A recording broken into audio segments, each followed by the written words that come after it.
नमस्कार दोस्तों, धार्मिक सार में आप सभी का बहुत बहुत स्वागत है। वीडियो पसंद आए तो वीडियो को लाइक कीजिए और चैनल को ज़रूर सब्सक्राइब कीजिए। आज रामनवमी के अवसर पर मैं सभी के समक्ष रामनवमी की कथा प्रस्तुत कर रही हूँ। आइए शुरू करते हैं। बोलिए श्री रामचंद्र की जय।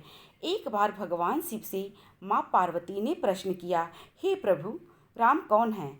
तब भोलेनाथ ने कहा, राम भगवान विष्णु के 7वें अवतार हैं। पृथ्वी पर श्री राम की प्रतिष्ठा मर्यादा पुरुषोत्तम तथा न्यायप्रिय राजा के रूप में है। तब पार्वती जी ने हैरान होकर पूछा, हे प्राणनाथ, आखिर विष्णु जी को मनुष्य का रूप लेकर पृथ्वी पर क्यों जाना पड़ा? तब शिव शंकर भगवान ने माँ पार्वती के प्रश्नों के उत्तर में राम जन्म के 5 विशेष कारण बताए।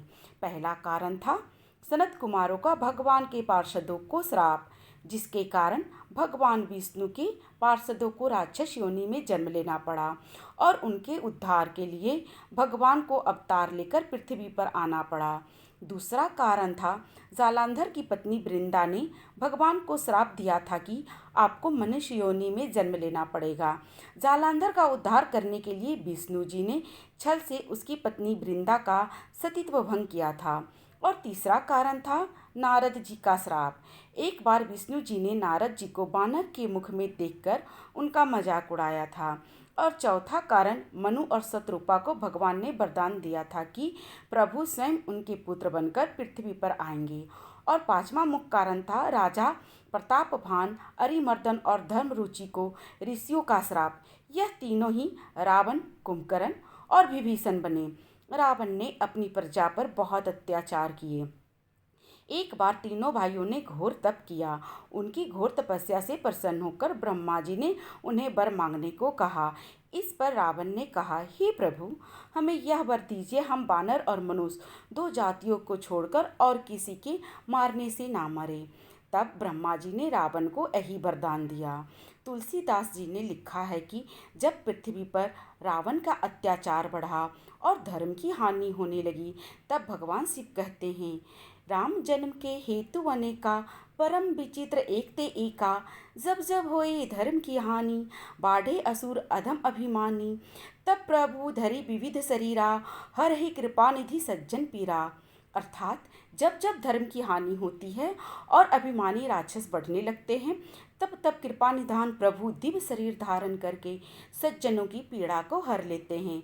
वह असुरों को मारकर देवताओं को स्थापित करते हैं और वेदों की रक्षा करते हैं। यही श्री राम जी के अवतार का सबसे बड़ा कारण है। राजा दशरथ अयोध्या के चक्रवर्ती तथा सूर्यवंशी सम्राट थे। जब से उन्होंने राज का कार्यभार संभाला था, तब से उन्होंने अपनी विजय की पताका चारों दिशाओं में लहरा दी थी। उनकी 3 पत्नियां थीं, जिनके नाम कौसल्या, कैकेयी व सुमित्रा है।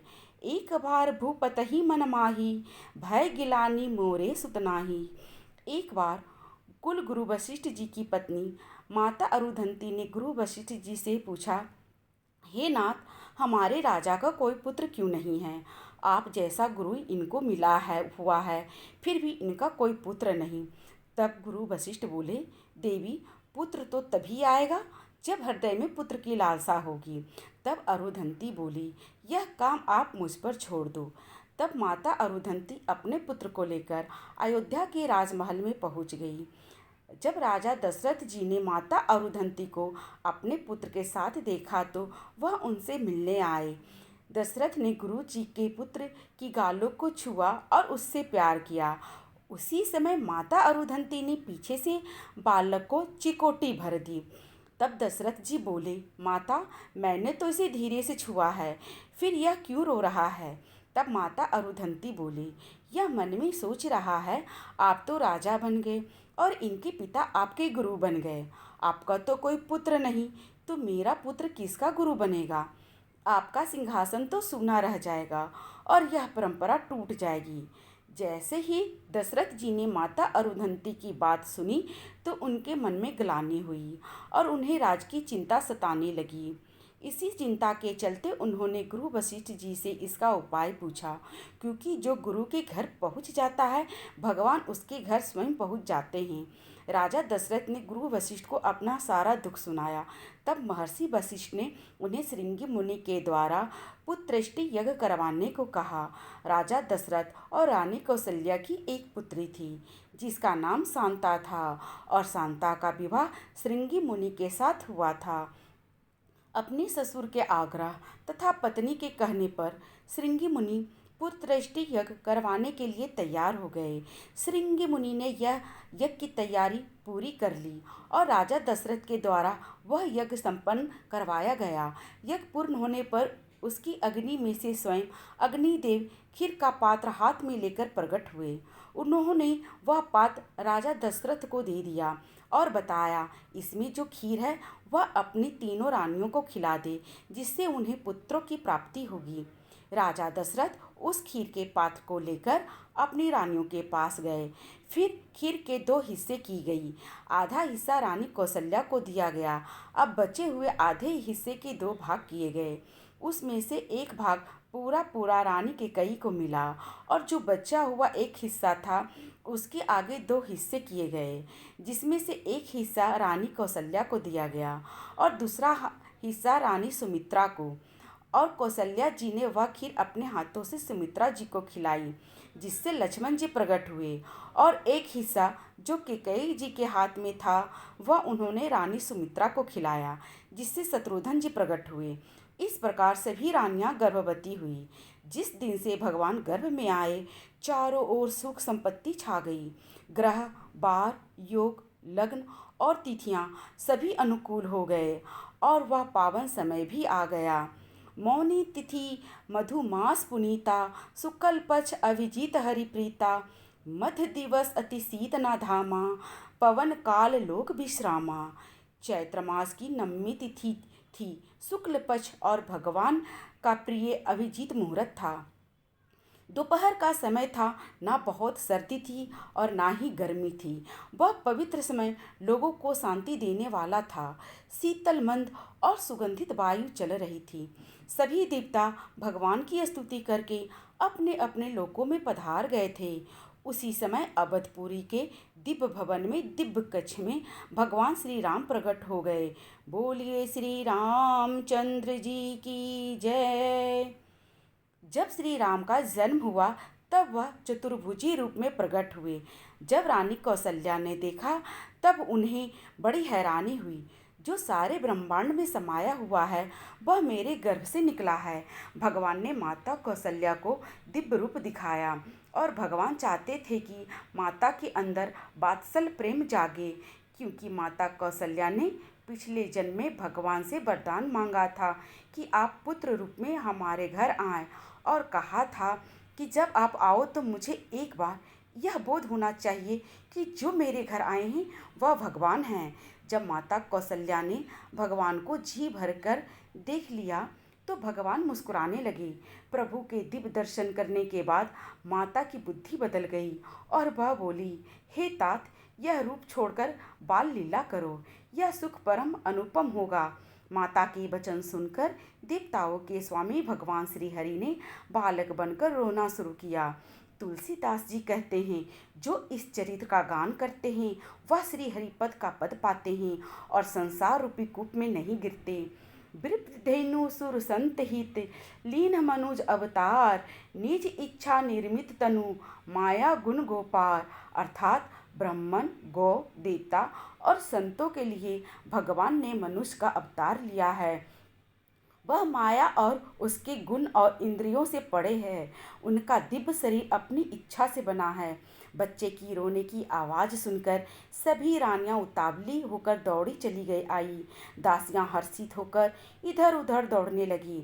सारे अयोध्यावासी आनंद मग्न हो गए। राजा दशरथ पुत्र का जन्म कानों से सुनकर ब्रह्म आनंद में समा गए। भगवान श्री राम ने 9वीं तिथि को मनुष्य के रूप में जन्म लिया। एक बार 9वीं तिथि भगवान श्री राम जी के पास साकेत में गई और रोने लगी। भगवान राम जानकी जी के साथ विराजमान हैं। भगवान ने पूछा, हमारे दरबार में कौन रो रहा है? तब दरबान ने बताया, यह 9वीं तिथि है और आपसे मिलने आई है। तब भगवान ने नवमी तिथि को अपने पास बुलाया और रोने का कारण पूछा। वह बोली, प्रभु क्या बताऊं, मुझे इस संसार ने त्याग दिया है। बड़े बड़े ब्राह्मण और पंडित कहते हैं कि नवमी तिथि में कहीं यात्रा नहीं करनी चाहिए, कोई शुभ कार्य नहीं करना चाहिए। मेरा बड़ा अनादर हो रहा है। हर तिथि में कोई ना कोई उत्सव हुआ है, कोई ना कोई अवतार हुआ है, परंतु मैं खाली रह गई। मेरा उद्धार कीजिए प्रभु। यह सुनकर भगवान के नेत्रों में आंसू आ गए। वह बोले, तू चिंता क्यों करती है? जो खाली है वही मुझे पसंद है। मैं उसे अपने प्रेम से भर देता हूँ, खाली नहीं रहने देता। अब की बार जब मेरा राम अवतार होगा तो मैं तुझे भर दूंगा। उस दिन उत्सव मनाया जाएगा। साथ में माँ सीता भी बैठी है। तो उनका हृदय भी द्रवित हुआ और उन्होंने कहा, भगवान नवमी को आएंगे और मैं भी नवमी को ही आऊँगी। जैसे ही नवमी तिथि के दिन श्री राम का जन्म हुआ, आकाश मार्ग से देवताओं और गंधर्वों ने पुष्प वर्षा की। श्री राम के दर्शनों से सूर्य भगवान आनंद मग्न होकर स्थिर हो गए। वह आगे बढ़ ही नहीं रहे थे। राम जन्म से सभी देवताओं को खुशी हुई, परंतु चंद्रदेव दुखी हो गए। सूर्यास्त्र के बिना रामचंद्र के दर्शन कैसे हो? तब भगवान श्री रामचंद्र ने चंद्रमा से पूछा, आज मेरा पृथ्वी पर अवतरण हुआ है और तुम दुखी हो रहे हो? तब चंद्रदेव ने श्री राम जी से कहा, अगर सूर्यास्त्र नहीं होगा तो मैं आपके दर्शन कैसे करूँगा? और इतना कहकर चंद्रमा को रोना आ गया। तब श्री राम ने चंद्रमा को आश्वासन देते हुए कहा कि आज से मैं तेरा नाम धारण करूँगा, परंतु चंद्रदेव प्रसन्न नहीं हुए। तब प्रभु श्री राम जी बोले, इस बार मैंने सूर्यवंश में जन्म लिया है। भविष्य में मैं कृष्णावतार में रात्रि के 12 बजे आऊँगा और सबसे पहले तुम्हें दर्शन दूंगा। यह सुनकर चंद्रदेव भी प्रसन्न हो गए। बोलिए श्री रामचंद्र की जय। इसके पश्चात शुभ नक्षत्रों और शुभ घड़ी में महारानी केकई ने 1 तथा सुमित्रा ने 2 और तेजस्वी को पुत्रों को जन्म दिया। सभी ने भगवान के अवतरित होने का उत्सव मनाया। फिर भगवान के नामकरण का शुभ समय आ गया। गुरु वशिष्ठ को बुलाया गया। गुरुदेव राजमहल में पहुंच गए। ऊंचे आसन पर गुरुदेव को बिठाया गया और नीचे 4 आसन लगाए गए। 4 आसनों पर दशरथ जी, माता कौशल्या, रानी केकई और रानी सुमित्रा जी बैठे। आज गुरु वशिष्ठ अपने भाग्य की सराहना कर रहे हैं। वह मन ही मन सोच रहे हैं कि मेरे द्वारा भगवान का नामकरण हो रहा है। और उनकी आंखों में आंसू आ गए और उन्हें एक पुराना किस्सा याद आ गया। जिस समय ब्रह्मा जी ने गुरु वशिष्ठ को प्रकट किया था, तो उस समय यह आज्ञा दी थी कि तुम सूर्य वंश के पुरोहित बन जाओ, और उस समय वशिष्ठ जी ने मना कर दिया। वशिष्ठ जी बोले, पिताजी मुझे यह काम अच्छा नहीं लगता। तब ब्रह्मा जी ने कहा कि यदि यह मौका चूक गए तो तुम बहुत पछताओगे और एक दिन तुम्हें रोना पड़ेगा। वशिष्ठ जी बोले, पिताजी मैं क्यों पछताऊंगा? ब्रह्मा जी ने कहा, यदि तुम सूर्य वंश के पुरोहित बनोगे तो भगवान विष्णु श्री राम बनकर इस वंश में जन्म लेंगे और तुम्हें भगवान को गोदी में खिलाने का अवसर प्राप्त होगा।